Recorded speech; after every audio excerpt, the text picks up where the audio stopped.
I thought it was just a bit muddled, Dan. I'll give you a few examples.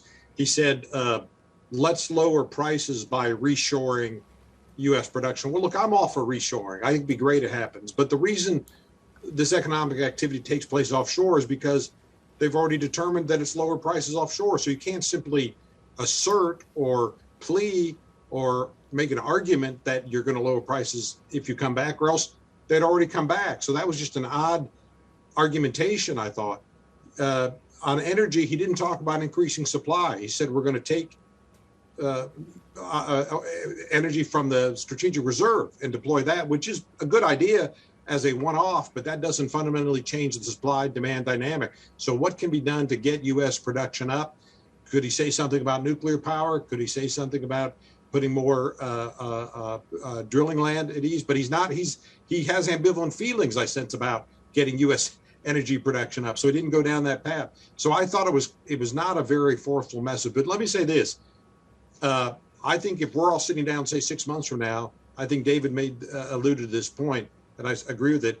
I think 90% or 95% of how he's going to be evaluated 6 months from now will be, did Ukraine to come to some kind of successful conclusion? Is economic growth on track? And are the numbers for COVID at least improving? We know it won't be solved in 6 months, but is at least moving the right way. And I think he's in pretty good shape on all three of those, although, look, the history's still being written as we speak. But I think he's poised for a decent next 6 months, all right? And we'll just have to see how it unfolds.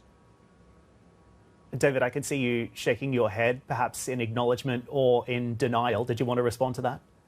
No, it's absolutely acknowledgement. I agree with what Frank has said. The American economy, the global economy, is under a lot of pressure. And President Biden, sort of is unable to offer, a great specific plan for addressing some of the pressures on American consumers and American families. With regard to energy, I think the uncertainty in Europe and the uncertainty with regard to sort of the massive resource-producing Russian economy, creates a problem that, no American president has a simple answer for. I think President Biden on energy would love to get back to a place where he's talking about alternatives to fossil fuels and maybe, ultimately one takeaway that comes from, what is likely to be long-standing sanctions against Russia's energy production will be, more energy independence in the West, and maybe even, as Frank has mentioned, revival of nuclear powered electric power plants and other alternatives to oil and natural gas and coal. And David, on another point here, President Biden also spoke today about reducing America's reliance on foreign supply chains. It seems like the Made in America mantra is back. What's your reaction to that? And as a former ambassador, what do you think it actually means for Asia, for example? Well, look, Made in America has always been a winning line in presidential campaigns and in State of the Union speeches. The reality is we're in a globalized economy.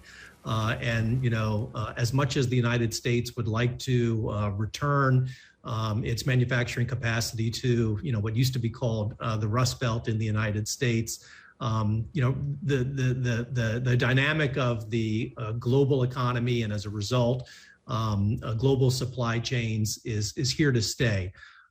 Ultimately, President Trump tried to prosecute a trade war over 4 years, and what we saw coming out of that is global supply chains remained intact, and arguably were ultimately bolstered by increased diversification in response to President Trump's trade war that he was prosecuting against China. So, look, the rhetoric of American presidents at the State of the Union podium, oftentimes on trade, doesn't ultimately play out in the reality of the globalized economy.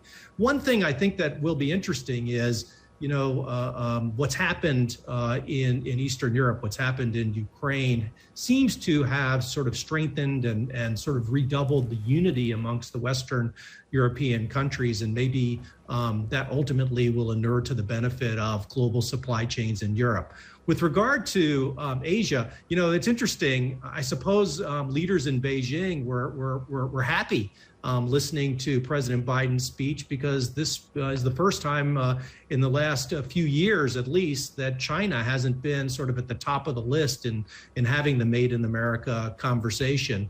It seems as though, at least for now, America's pivot to Asia may be knocked off the front page of the newspapers as the world looks at the sort of daily developments in Ukraine and in Europe.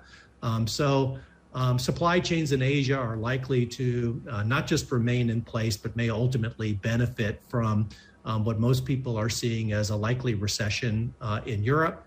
And despite all of the rhetoric, I think American businesses and leaders, recognize that they are operating in a globalized economy and will continue to make the investments in Asia and elsewhere around the world to support their supply chains.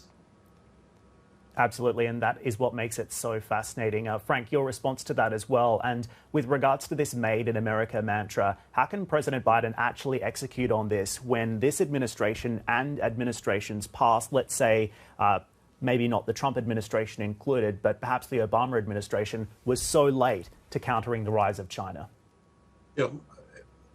Let me respond to that and then key off of something David said, because, look, I agree with David's point that I think I had a view that it's unobjectionable, it's even laudable, but it's fundamentally an applause line if it's not bolstered by a serious policy initiative. And I just didn't see that in this speech. And remember the context. President Biden has a very thin legislative majority, and it's soft and it's elusive. So he is going to have a great deal of trouble trying to turn that rhetoric into programs of action.